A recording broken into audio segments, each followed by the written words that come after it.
पास कोई नहीं है तो उसने तुरंत ही अपना सुनहरा कवच पहन लिया और गुफा के अंदर चला गया। अब क्योंकि देवाश्रम में अभी भी लाइट के मॉडर्न तरीके शुरू नहीं हुए थे, इसीलिए वीर को मशाल का इस्तेमाल करना पड़ रहा था। लेकिन बावजूद इसके मशाल से भी वो बस कुछ ही फीट दूर तक देख पा रहा था। उस पर से जब पत्थरों के माइका से लाइट रिफ्लेक्ट हो रही थी, तब तो उसके लिए छुपे हुए बिच्छुओं को देखना और ज्यादा मुश्किल हो रहा था। अचानक एक टन की आवाज के साथ वीर को महसूस हुआ कि उसके पैरों से कोई चीज टकराई है।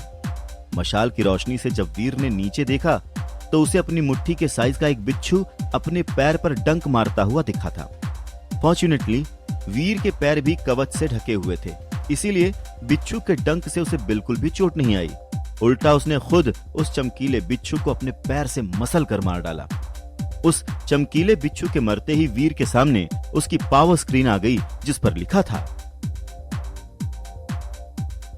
प्राइमरी एलियन चमकीला बिच्छू मारा गया। आपको कोई डेविल सोल हासिल नहीं हुई है। 0 से 10 प्राइमरी जीन पॉइंट्स हासिल करने के लिए इसकी एनर्जी हासिल करें। वीर ने जब उस मरे हुए चमकीले बिच्छू को जमीन से उठाया तो वो बहुत ही हल्का लग रहा था।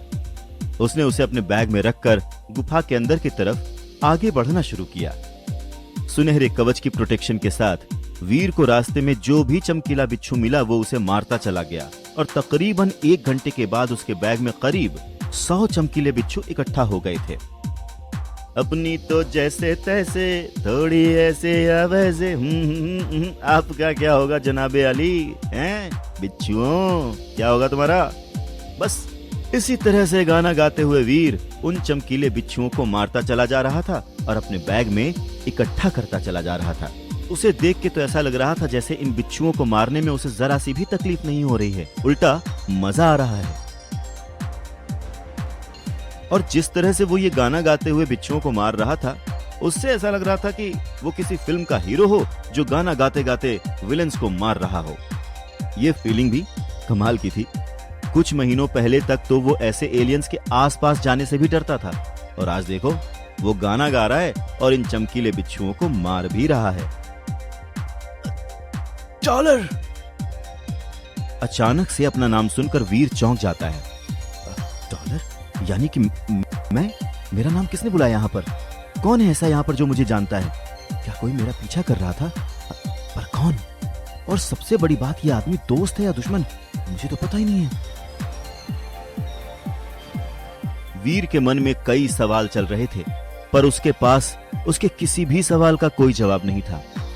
तक्षिका गुफा के अंदर किसी इंसान का होना और उससे भी ज्यादा हैरानी की बात, उस इंसान का वीर को डॉलर के रूप में पहचानना, दोनों ही सिचुएशन वीर के लिए खतरे से खाली नहीं थी।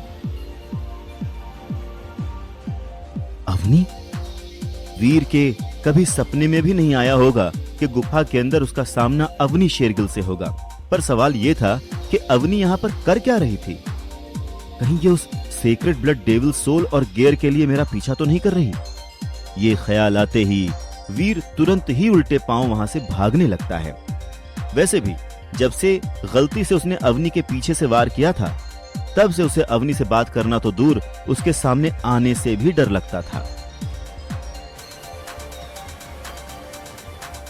उस पर से इस वक्त पूरा देवाश्रम डॉलर को ढूंढ रहा है। खुद अवनी भी डॉलर की तलाश में है। तो ऐसे में वीर का अवनी से सामना होना तो और भी खतरनाक था। नहीं रुको, सुनो, देखो, मुझे तुम्हारे और ग्रैंड मास्टर की दुश्मनी से कोई फर्क नहीं पड़ता, और ना ही मैं तुम्हें कोई नुकसान पहुंचाना चाहती हूँ। वैसे भी इस वक्त मैं जिस हालत में हूँ, उसमें मैं अगर चाहूं तो भी तुम्हें कुछ नुकसान नहीं पहुंचा सकती। इसलिए प्लीज रुक जाओ, सुनो, भागो मत। वीर को भागता हुआ देखकर अवनी जल्दी जल्दी उसे रोकते हुए चिल्लाने लगी। अवनी की बात सुनकर वीर के कदम वहीं के वहीं रुक गए, और जब वो अवनी की तरफ मुड़ा तो उसने देखा कि अवनी की एड़ी बुरी तरह से जख्मी और सूजी हुई थी। वीर को यह समझते देर नहीं लगी कि अवनी को किसी जहरीले बिच्छू ने डंक मार दी है।